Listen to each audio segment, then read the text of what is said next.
Okay, it's time to start implementing now. So step number 1 was to download and unzip. We did that. Step number 2 was to look inside the JS folder and find the library and the plugin. We're going to go ahead and do exactly this and then replace these two with that one file that combines both the library and the plugin. So let's copy these two lines of code and paste them in the head of our HTML. Obviously, we're working on the About page, and here's the About page.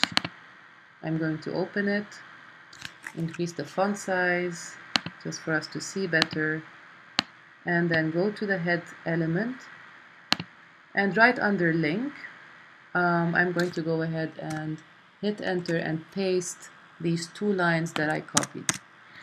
Okay, now let's save and let's just make that change.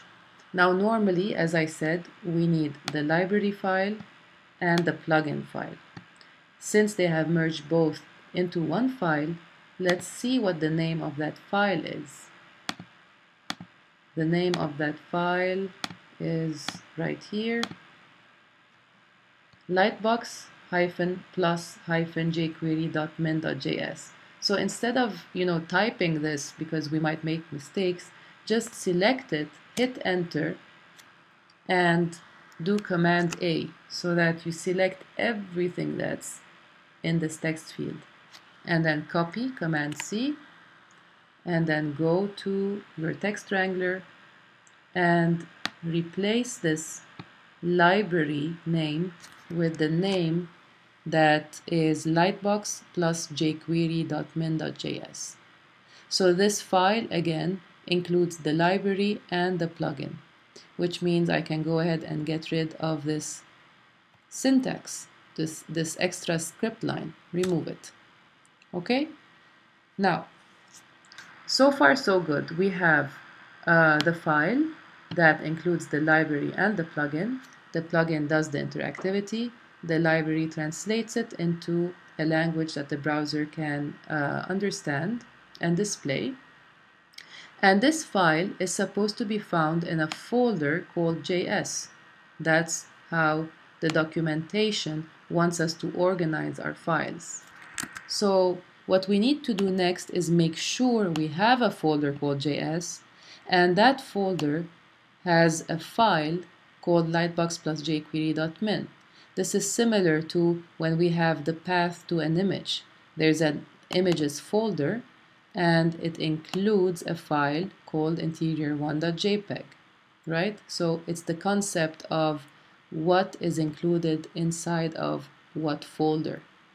So the first thing I need to do is create a JS folder. So I'm going to go ahead and do that.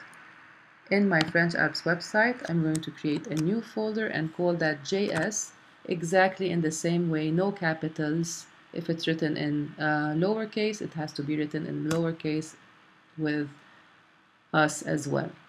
So this is the JS folder. The JS folder should contain this very file. Okay? Where do I get this file from? From what I just downloaded, right? So if I go to Lightbox and I look inside, this is that file, lightbox plus jquery.min.js. If you're curious, let me go ahead and open this just to show you what it is. This is just a bunch of code, okay? It's just a lot of code.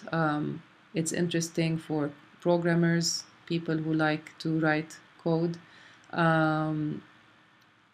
What we need to do with it is just not worry about what's inside, but just take it and place it where it needs to be.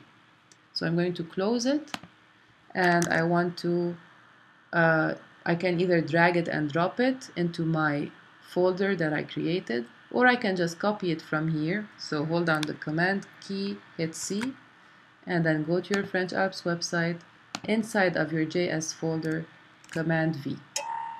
Okay? So now I'm doing things right, because in my about.html head element, I have a script tag that's telling us that there is a JS folder that contains this file. And if this is the case, then indeed I must have a JS folder that includes this file. So I'm so far doing the right thing. Let's continue reading the documentation and implement. Step 3. Look inside the CSS folder to find lightbox.css and load that as well. So I need to copy this. I can type it myself if I'm good at HTML by now, but you can also go ahead and copy it. So copy it, and just to have nice code, place it under your existing CSS, okay? And what this line is saying, it's basically linking our HTML page to a file, to a CSS file called lightbox.css, which is supposed to be found in a folder called CSS. This means that I should create a folder called CSS. So I'm going to go ahead and do that.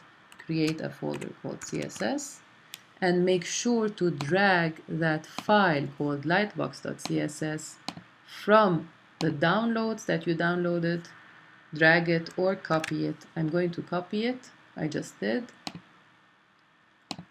And paste it here. Okay? So far so good. I have a CSS folder and a JS folder, and I have these files in those folders inside of my main folder, so I'm doing things right. Now, if I look at my code and if I look at how my files are organized within my folder, I already have a style.css file, and now I have a new CSS file. It's the lightbox.css. What's inside the CSS file is probably an organization of where the little icons should be, the X icon and the arrows, how these should be laid out on the image, on the top, on the bottom, on the right, and so forth. So that CSS, those properties are included in this lightbox.css file, and by all means you need it. But this lightbox.css is found in a folder called CSS. So why should I have my own style.css floating outside? Why not place it equally inside of the CSS folder in order to have things nice and clean and organized? So I'm going to do that. Let me take my style.css, drag it and drop it into the CSS folder that I created. So in the end, I have a nice CSS folder that contains CSS files. I have a JS folder that contains JavaScript files, and so forth. Now that I did this, I need to fix my syntax. Here it must say CSS / because my style.css is no longer in the main folder. It is inside a CSS folder. Moving to step 4, it says, look inside the img folder to find close.png, loading.gif, and so forth. These files are used in the lightbox.css. These are the little icons, as we said before. By default, lightbox.css will look for these images in a folder called img. Again, here the documentation is not updated because it says that lightbox.css will look for these images in a folder called img, while in the downloads, what they have provided for us is a folder called images. So we have to, be alert just in order to pay attention to these glitches so that we don't just do things blindly, but, wisely. So what we need to do is copy these images, Command A, Command C, Command A to select all, Command C to copy, and then go to French Alps and drop them inside of our own images folder. So Command V. Okay, now these images are there. Let's continue reading. Step 2, turn it on. So step 1 is loading, and step 2 is turning it on. It's telling us, add a data lightbox attribute, an attribute called data lightbox, to any image link to activate Lightbox. For the value of the attribute, use a unique name for each image. But if you continue reading, it says if you have a group of related images, you can use the same value of the attribute data lightbox. So let me explain what this means. In our case, we have 3 images. Let me open about.html in the browser. And what we want to do is basically, when we hover over this first image, we want to be able to click on it so that it increases in size and so that the background around it becomes dimmed. And when we hover on the right side of the image, we want to be able to click and move to seeing the next image, which is the image of the pool, and then click again to see the image of that person skiing. So we do want the relationship among these 3 images. Based on that desire, let's see what we need to do. So first is first, we need to copy all of this because it says add a data Lightbox attribute to the image link to activate Lightbox. So we copy this href and go to our about.html, and right before the image we paste it, right? Because we want to make our image a link. We want to make this image, this very image, we want to make it a link. So we're placing it inside of an ahref, just like this. Just make sure to close the A after the image. Okay, so the ahref is basically saying that when I click on this image called interior1.jpg, I want to load an image called image1.jpg, which is available for you in the D2L module of this week. And it's basically a bigger version of interior1.jpg. And that image will load. Now, we did the first image. Let's work on the second image. So we will copy this whole thing and paste it right before image 2 and make sure to close the A. Same thing for image 3 and make sure to close the A. Now, what is the name of the image that is supposed to load? We have image-1, image-2, and image-3, right? So we need to make those changes. When we click on interior1.jpg, image-1 is supposed to load. When we click on interior2.jpg, image-2 should load, so let's make that change. And when we click on interior3.jpg, image-3 should load, so we should also make that change. What else should we do? Let's read the documentation again. It says, if you have a group of related images, which means if you want that relationship between the images, among the images, if you have a group of related images that you would like to combine into a set, use the same data Lightbox attribute value for all the images.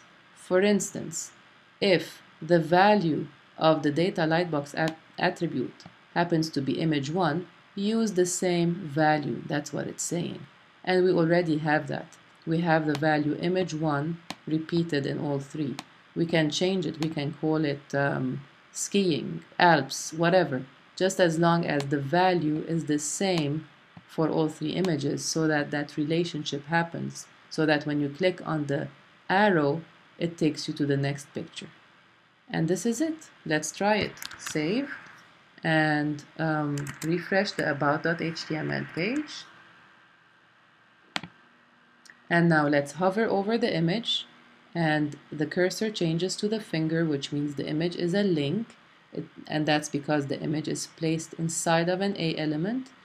When you click on the image, Lightbox is activated and you see the image in a bigger size. And then when you hover to the right side, you will see the arrow. You click on the arrow, it takes you to the next picture.